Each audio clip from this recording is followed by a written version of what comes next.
Assalamualaikum warahmatullahi wabarakatuh. Berjumpa lagi dengan Umi ya. Kali ini Umi mau melanjutkan pelajaran yang pembahasan sifat, makhraj, sifat dan hukum-hukum huruf ya, huruf hijaiyah ya, yang punya hukum-hukum bacaan ya. Bacaan hukum-hukum huruf hijaiyah. Kita mulai ya. A'udzu billahi minasyaitonir rajim. Bismillahirrahmanirrahim. Kita mulai dengan huruf jim ya. Nah, huruf jim kemarin adalah alif, ba, ta, sa. Nah, sekarang berikutnya adalah huruf jim. Nah, makhrajul huruf jim ada di mana? Makhrajul huruf jim adalah di tengah lidah ya teman-teman. Makhrajnya namanya al-lisani ya, al-lisan. Al-lisani ya, al-lisan yaitu di lidah ya. Makhrajnya letaknya di lidah. Di lidah ya. Atau di mulut. Ya, di lisan, di lidah yaitu di mana cara pengeluarannya? Tengah lidah ya. Tengah lidah, tempatnya adalah di tengah lidah mengenai langit-langit rongga mulut. Nah, kita kalau mengucapkan huruf jim tersebut, tengah lidah kita, di tengah-tengah lidah kan ada tengah ujung pangkal ya. Lah di tengah-tengah kita tempelin ke atas. Ja, ji, ju. Nah, tuh ada rasanya kerasa di langit-langit kita ada yang menempel ya. Itulah huruf jim ya. Bila mana diucapkan, lidah kita akan menempel ke langit-langit ya. Ja, ji.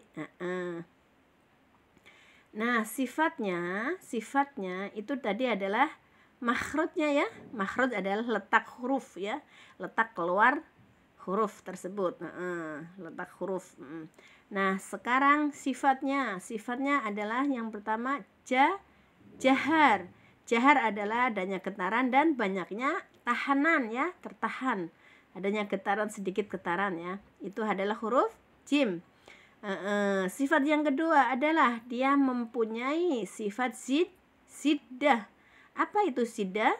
Siddah adalah tertekan bila mana disukunkan dan ditasjidkan. Nah, kalau kita mengucapkan huruf ini ya, jim ini, bila mana huruf ini bertasjid atau bersukun, maka huruf ini ada tertekan ya, suara kita putus tertekan.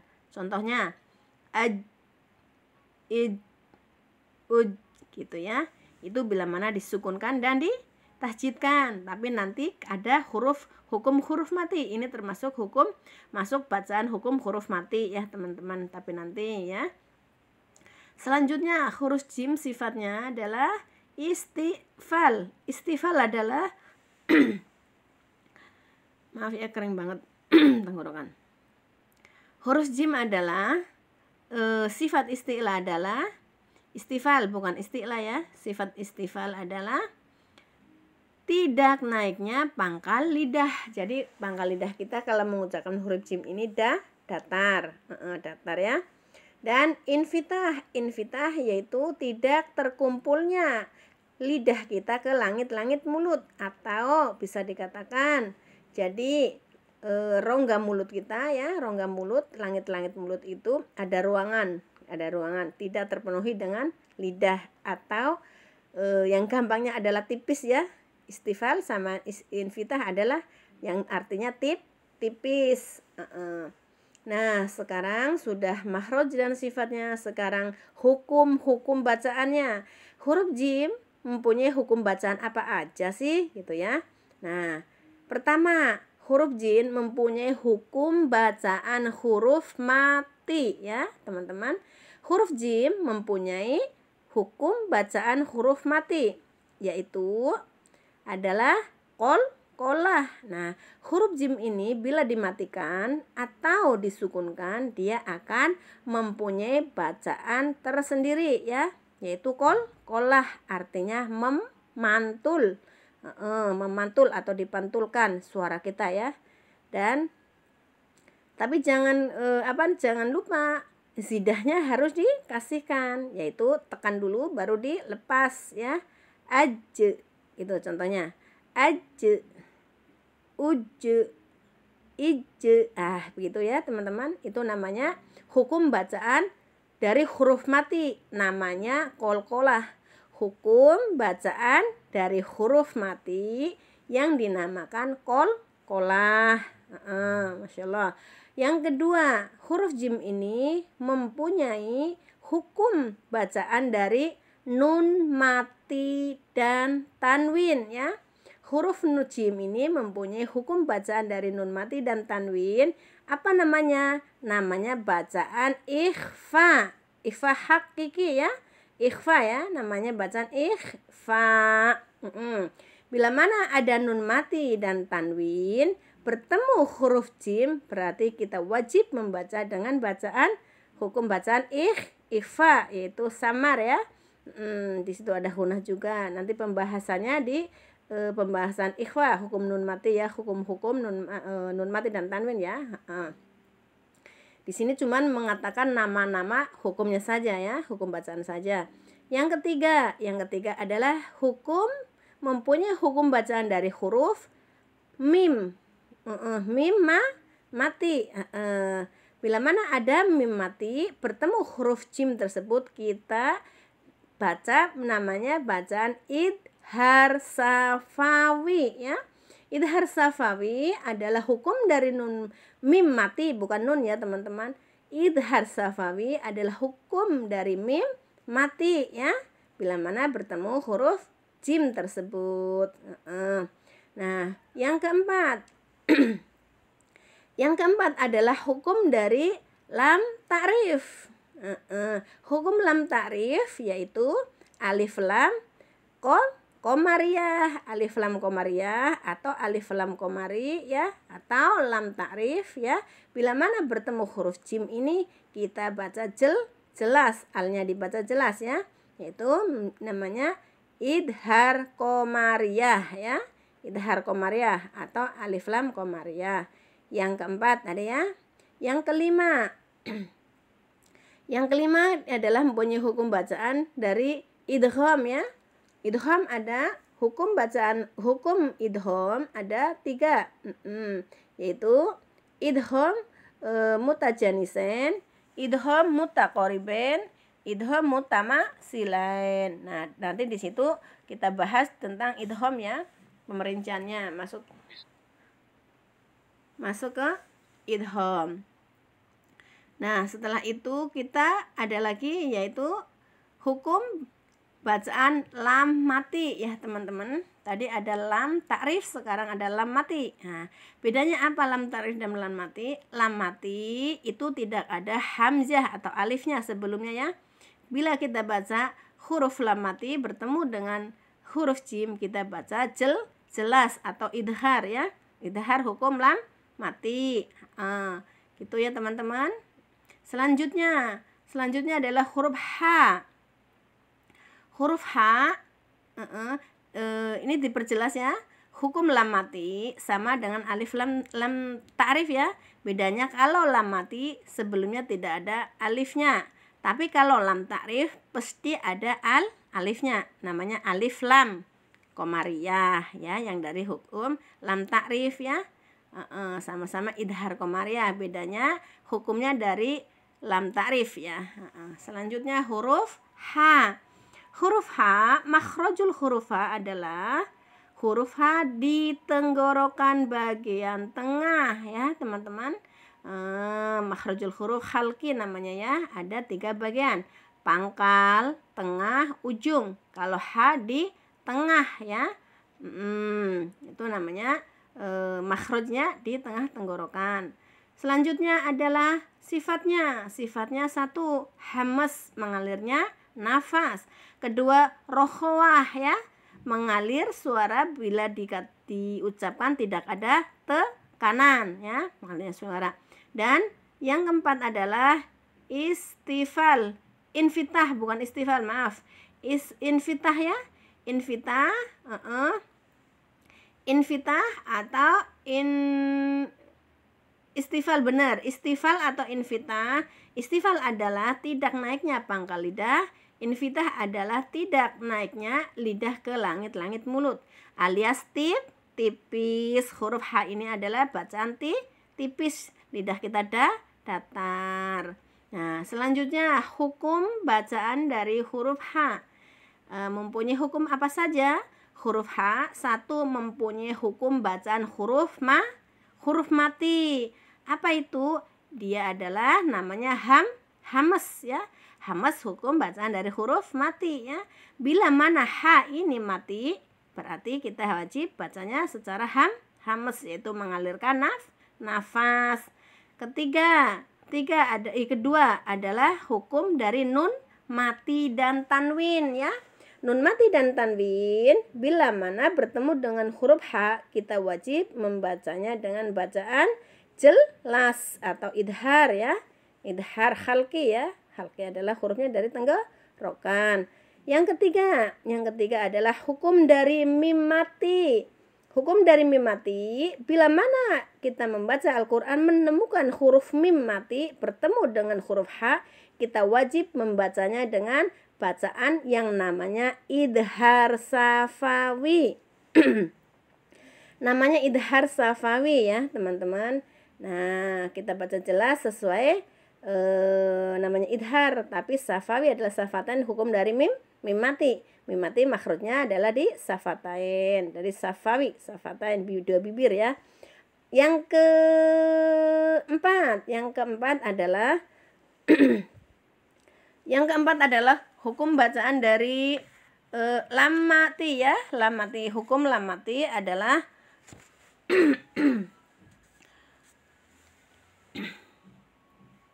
hukum lam mati adalah bila mana ada lam ya, teman-teman, ada lam mati bertemu dengan huruf H ya, yang sebelumnya tidak ada alifnya ya, bukan lam ta'rif ya, bukan dari lam ta'rif atau alif lam ya. Nah, di situ adalah kita membacanya dengan jelas ya. Ini hampir sama dengan hukum bacaan lam ta'rif ya. Begitu juga yang kelima adalah bacaan hukum lam ta'rif. Lam ta'rif bila mana ada alif lam. Nah, di sini ada alif lam. Kalau yang idhar yang hukum lam mati tidak ada alifnya. Kalau hukum lam ta'rif mesti ada alifnya, karena ada lam ta'rif adalah lam yang dimasuki pada isim dengan didahului hamzah wasol atau alif ya, ini ya.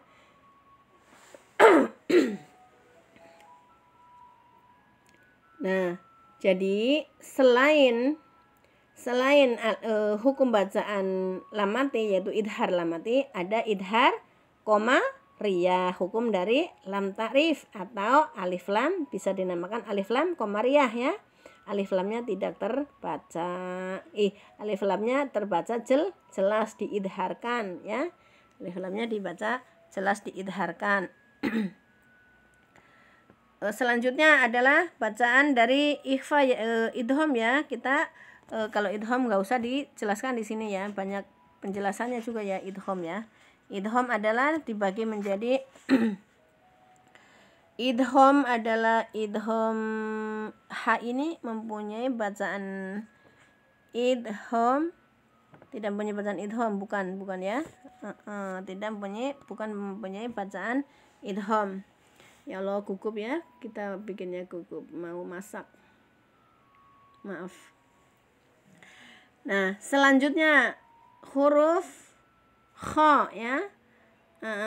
Di sini huruf kha adalah makhrajul huruf kha adalah di tenggorokan ya, bagian atas ya, tenggorokan bagian atas.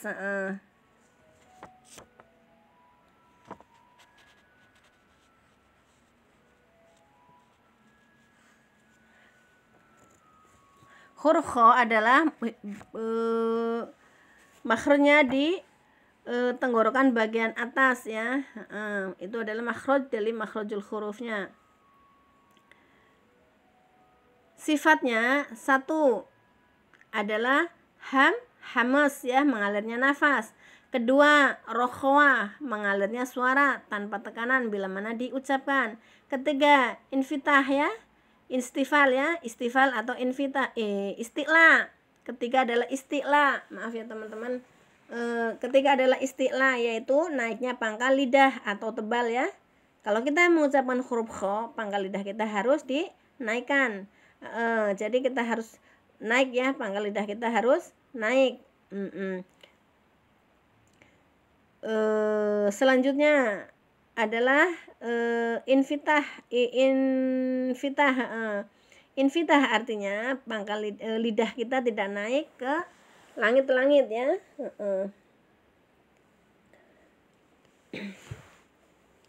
Pangkal lidah kita bukan pangkal. Kalau isti'la adalah pangkal lidah kita naik, yaitu kita ucapkan kho, khi, khu. Nah, begitu ya. Jadi bila mana isti'la itu pangkal lidah kita naik, yaitu tebal ya, hurufnya tebal. Kalau infitah adalah dilihat dari segi tengah mulut kita ya, dari tengah mulut ke langit-langit, naikkah lidah kita atau tidak gitu. Ini adalah infitah, tidak naiknya lidah kita ke langit-langit mulut, atau ada ruangan di langit-langit mulut kita, ada ruangannya. Selanjutnya adalah hukum bacaan dari huruf kho ya. Huruf kho mempunyai hukum bacaan. Satu adalah hamas ya. Hamas. Hamas adalah mengalirnya nafas. Atau huruf ha mempunyai hukum dari hukum huruf mati ya. Hukum dari huruf mati yaitu hamas ya. Bila mana ha ini mati, kita mempunyai kita wajib bacanya hukum dengan bacaan hamas, yaitu mengalirnya nafas. Kedua adalah hukum dari nun mati dan tanwin. Hukum mim mati dan tanwin, bila mana mim mati dan tanwin bertemu dengan huruf kho tersebut, kita wajib membaca idhar halki. Ini adalah hukum bacaan idhar halki, yaitu dibaca jelas ya. Bila mana ada nun mati dan tanwin bertemu huruf kho ini, kita baca jelas atau idharkan, atau baca dengan secara jelas. Nah, ketiga, hukum dari mim mati. Hukum dari mim mati, bila mana mim mati bertemu huruf kho, kita membacanya dengan nama bacaan idhar safawi. Idhar safawi, hukum dari mim mati ya. Kita dibacanya idhar safawi. Keempat adalah huruf hukum dari lam ta'rif ya teman-teman. Lam ta'rif. Hukum dari lam ta'rif adalah idhar komariah ya. Kita baca jelas. Bila mana ada alif lam bertemu dengan huruf kho, kita membacanya dengan jelas, atau kita dinamakan idhar komariah atau alif lam komariah ya. Itu yang keempat. Yang kelima adalah bacaan hukum dari lam mati. Nah, lam mati dan alif dan lam ta'rif itu hampir sama namanya, dibaca jelas idhar. Bedanya kalau dari lam ta'rif pasti ada alifnya, ada hamzah wasl ini. Nah, kalau dari idhar hukum lam mati, dia tidak mempunyai tidak ada hukum tidak ada huruf alifnya atau hamzahnya sebelum huruf lam tersebut. Nah, selain itu adalah mempunyai hukum bacaan idgham ya. Di sini idgham adalah idgham mutajanisen, idgham mutaqariban, idgham mutamasilain ya. Idgham mutamasilain. Nah, kita di sini kalau kita baca adalah idgham yang mutaqariban ya. laqad ja'akum, umpamanya gitu. Itu sifatnya jaiz ya teman-teman, dibaca sesuai idgham juga nggak apa-apa, tidak juga nggak apa-apa. Umpamanya laqad dibaca secara qalqalah, tidak dihukumi idgham juga nggak apa-apa, karena sifatnya jaiz ini ya, sifatnya jaiz. Selanjutnya adalah huruf dal ya. Huruf dal, makhrajul huruf dal ya, bukan dal ya, dal da didu. Adalah ujung punggung lidah mengenai pangkal gigi seri atas mengenai gusi ya, tumbuh gigi kita itu ya, gusi tumbuh gigi kita di situ ya, ujung punggung ujung lidah kita tempelin ke situ, lalu dilepas kalau berharokat da di tu. Terasa bangetin menyentuh ke gigi gusi ya, gigi gusi tumbuh gigi kita di situ ya. Jangan naikkan ke dalam. Kalau naikkan ke atas menjadi da di du, itu udah pindah makhraj ya, itu huruf makhrajnya di makhraj huruf lain.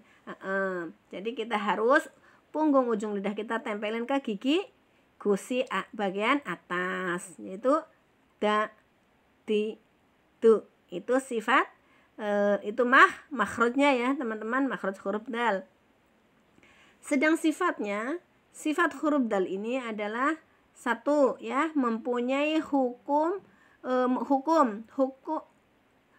sifatnya dulu, Masya Allah, ini agak nggak konsen ya Allah. Setelah makhrajnya adalah sifatnya ya. Sifat pertama adalah jahar, yaitu adanya getaran dan banyaknya tahanan. Sifat yang kedua adalah ziddah ya. Ziddah adalah bila mana dal ini tersukunkan atau tertasjid, dia akan terputus suaranya kita ya. Id begitu, jangan sukun dan tasjid ya. Itu namanya ziddah, terputus suara kita. Yang ketiga adalah infitah ya. Infitah atau istifal ya. Istifal adalah tidak naiknya pangkal lidah, infitah tidak naiknya lidah ke langit-langit mulut, atau ini termasuk huruf yang tipis ya. Istifal dan infitah ya, huruf tipis ya. Itu sifatnya. Sekarang hukumnya. Hukum bacaan huruf dal, satu, mempunyai hukum bacaan dari huruf mati. Hukum bacaan pertama adalah huruf mati, yaitu qalqalah.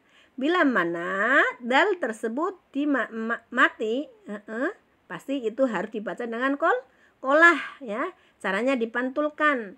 Tapi jangan lupa harus dikasihkan sifatnya, yaitu ziddah. Kita tekan, langsung pantulkan. Contoh, ad, itu baru ditekan, kita qalqalahkan, sempurnakan dengan hukum huruf matinya, yaitu qalqalah.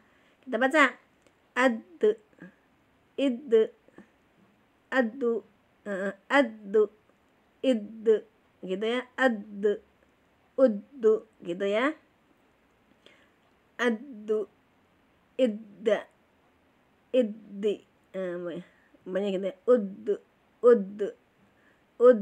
gitu ya, bukan addu ya, maaf teman-teman, ini ngantuk lagi, berarti dipantulkan ya, ad, ud, id, de, gitu ya, setengah harokat ya, jangan dihidupkan. Kalau ada itu berarti ada, berarti itu tidak mempunyai hukum qalqalah ya. Cuman ditasjidkan, itu berarti iddi. Nah, itu berarti ditasjidkan, berarti itu hidup kembali. Jadi kalau qalqalah adalah setengah harokat, ad, id, ud. Nah, gitu ya. Itu namanya sifat dari hukum bukan sifat, Masya Allah. Itu adalah bacaan qalqalah ya, hukum dari hukum huruf mati, hukum bacaan qalqalah, hukum dari huruf mati. Sekali lagi, dal yang pertama mempunyai hukum dari huruf mati, yaitu bacaan qalqalah ya, memantulkan. Yang kedua, dal ini mempunyai hukum bacaan dari nun mati dan tanwin. Bila mana ada nun mati dan tanwin bertemu dengan huruf dal, kita wajib membacanya dengan bacaan nama bacaan ikhfa hakiki. Bacaan ikhfa hakiki ya. Ikhfa hakiki ya. Yang ketiga adalah hukum dari mim mati. Bila mana ada mim mati bertemu huruf dal, kita wajib membacanya dengan nama bacaan idhar safawi. Idhar safawi. Idhar safawi ya teman-teman. Bila mana ada mim mati dan tanwin, kita wajib membacanya dengan idhar safawi. Idhar safawi hukum dari mim mati ya. Setelah itu bacaan dari idhar lam mati. Bila mana ada lam mati yang sebelumnya tidak ada alifnya, kita bacaan jelas, namanya itu bacaan idhar lam mati ya. Idhar lam mati yaitu huruf hukum dari lam mati ya. Dibaca jelas. Nah, lagi sifat dari lam ta'rif ya. Huruf dal mempunyai sifat dari lam ta'rif ya. Lam ta'rif. Nah, lam ta'rif ini di sini mempunyai bacaan apa? Mempunyai bacaan idgham. Kalau tadi lam mati mempunyai bacaan idhar, hukum bacaan idhar jelas. Kalau di lam ta'rif huruf dal ini masuk ke bacaan idgham, yaitu dilebur, lamnya tidak dibaca, langsung dilebur ke huruf dal atau diidghamkan, namanya idgham samsiah ya. Idgham samsiah atau alif lam samsiah, hukum dari lam ta'rif. Hukum dari lam ta'rif ya teman-teman. Nah, setelah itu kita ada bacaan idgham ya, hukum dari idgham ya. Hukum dari idgham adalah idgham dibagi menjadi 3 hukum bacaan, yaitu idgham mutamasilain, idgham mutajanisain, idgham mutaqoribain ya. Di sini huruf dal ini mempunyai tiga-tiganya mempunyai hukum bacaan idgham tiga-tiganya. Kenapa? Yang satu hukum idgham mutamasilain adalah hukum dari huruf yang sama makhraj, sama sifatnya bertemu. Nah, terus kita wajib membacanya. Contoh yang dal ini ya, qad dakhalu. Nah, qad dakhalu tulisannya yang ada 2 dal, yang satu dalnya mati, yang satu bertasjid. Maka dal yang pertama kita leburkan, kita tidak anggap ya, dari huruf ko masuk ke dal yang berikutnya, yaitu qad dakhala gitu ya, seolah-olah di dalnya 1 padahal mah secara tulisan dalnya 2. Itu namanya idgham mutamasilain. Ini hukum bacaan dari idgham mutamasilain huruf dal ini ya. Nah, ada lagi huruf dari idgham mutajanisain ya. Idgham mutajanisain adalah yang satu makhraj, satu tempat, beda sifat ya. Beda sifat. Contoh dal bertemu dengan ta. Nah, padahal mah dal sama ta tempatnya sama, sifatnya tidak sama ya.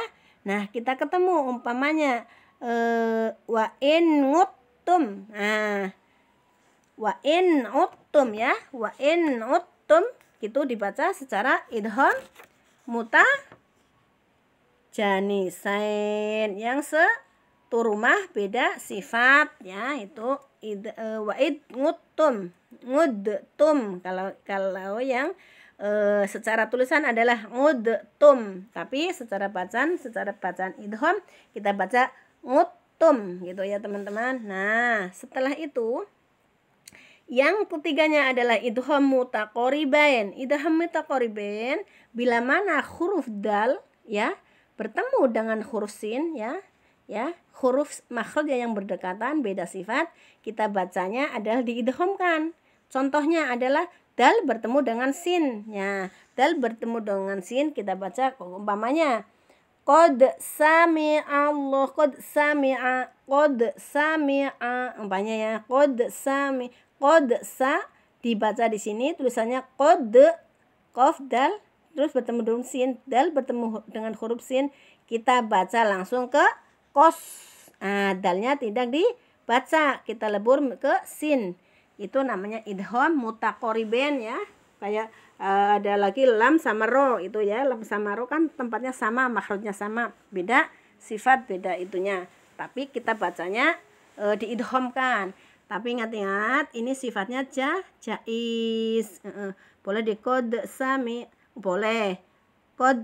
Kos juga boleh. Kebanyakan dibaca sesuai dengan tulisan ya, yaitu dikolkolahkan ya. Tapi dimasukkan menjadi idgham juga bagus. Semuanya tidak ada yang salah, semuanya benar. Sekian ya dari Umi penjelasan 4 huruf hijaiyah ya. Kelanjutannya tunggu kelanjutannya berikutnya ya teman-teman. Mudah-mudahan bermanfaat. Bila mana banyak kesalahan, apalagi ini mau waktunya mau itu ya, mau masak, agak terburu-buru, banyak yang salah, minta maaf lahir dan batin. Mudah-mudahan bermanfaat. Sekali lagi mudah-mudahan bermanfaat. Bila mana banyak kesalahan, Umi minta maaf yang sebesar-besarnya. Wabillahi taufiq wal hidayah. Wassalamualaikum warahmatullahi wabarakatuh.